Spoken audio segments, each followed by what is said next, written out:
In this lecture, I'm going to cover the ANOVA, the analysis of variance, and how it is computed and used. The ANOVA is used when there are two or more groups being tested. So the test statistic for ANOVA is the F test. We've covered the t-test, now this is the F test, and it's named after R.A. Fisher, who created this statistical test. An ANOVA would be used, for example, if we gave the resiliency survey to social work students at LC, at Boise State, and ISU, Idaho State University. We could then examine the difference in resilience between the three groups.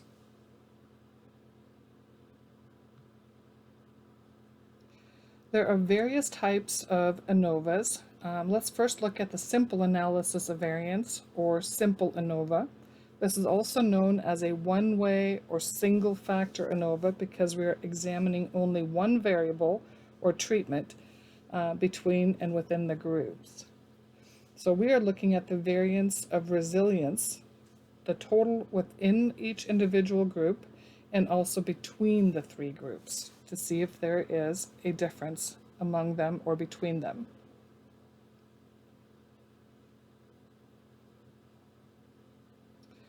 There are 8 basic steps to computing an F-test. The first one is state the null hypothesis.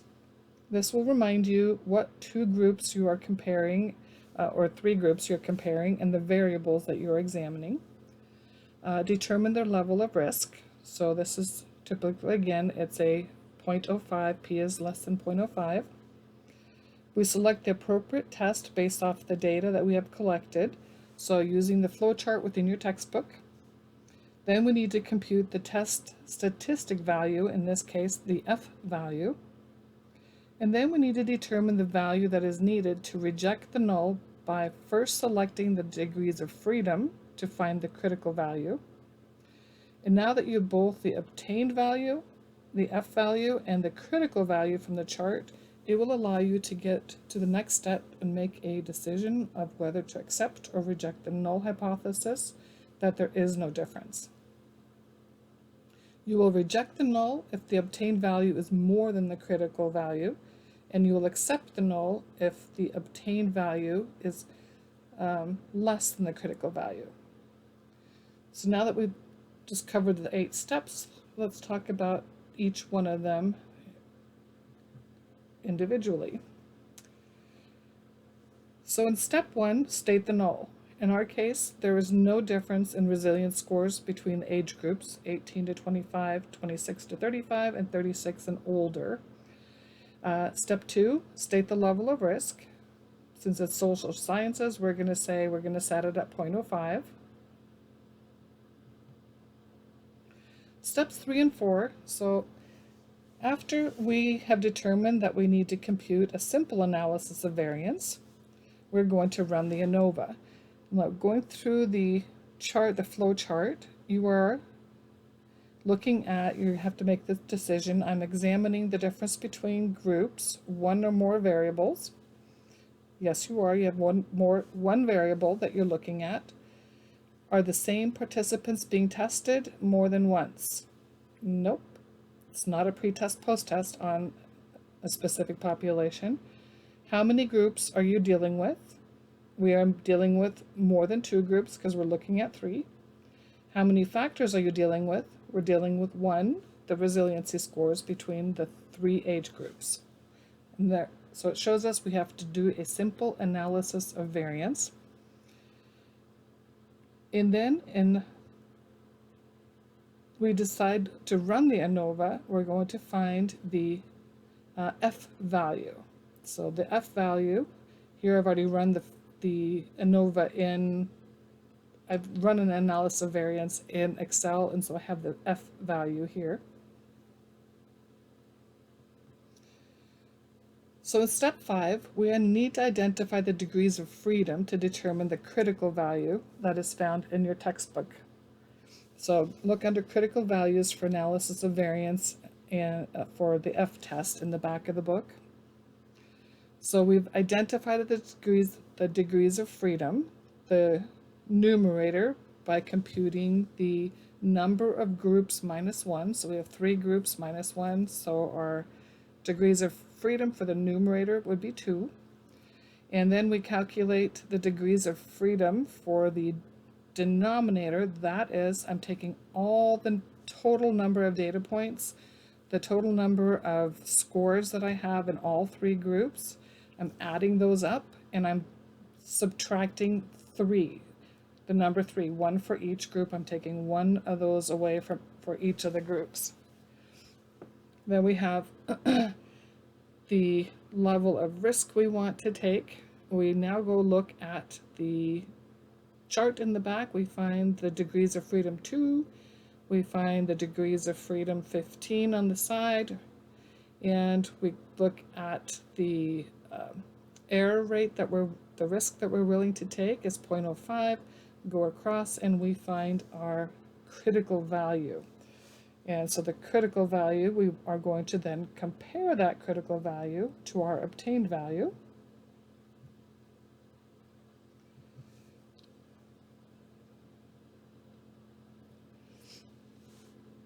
So here's again the output from the Excel. We now have the degrees of freedom. It puts out that for you, so you don't have to calculate those mentally.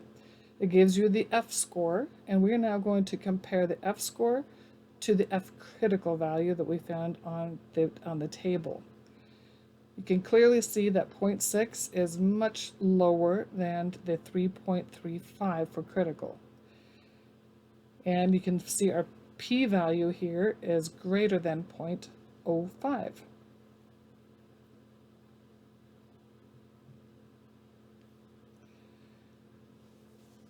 So after examining the relationship between the obtained value and the critical value, it's clear that the obtained value for examining the differences in resilience score between age groups is less than the critical value. Therefore, we are going to accept the null that states there is no difference between these age groups.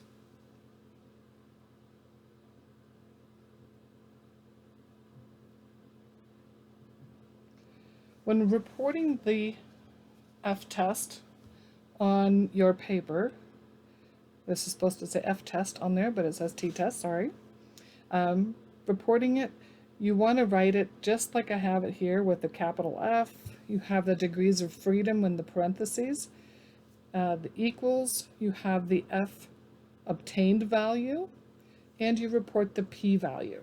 You do not have to report the critical value when you're reporting. You just have to report that the p-value is greater than or less than 0.05. So give us that number, the p that you found.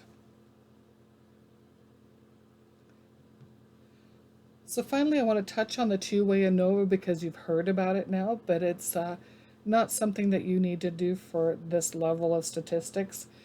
Just know that if you have 2 or more independent variables that you want to test, for example, we could have used the Holmes and Rahe stress scales and the resiliency scores on the LC students, the BSU students, and the ISU students to see if there's a difference between those.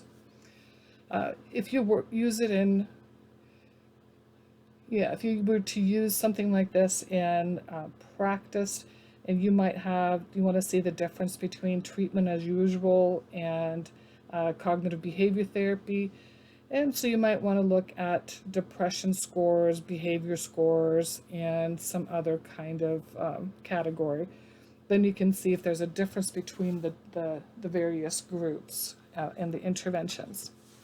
Anyway, that was it. You do not have to know much more about that. We won't calculate it in Excel either.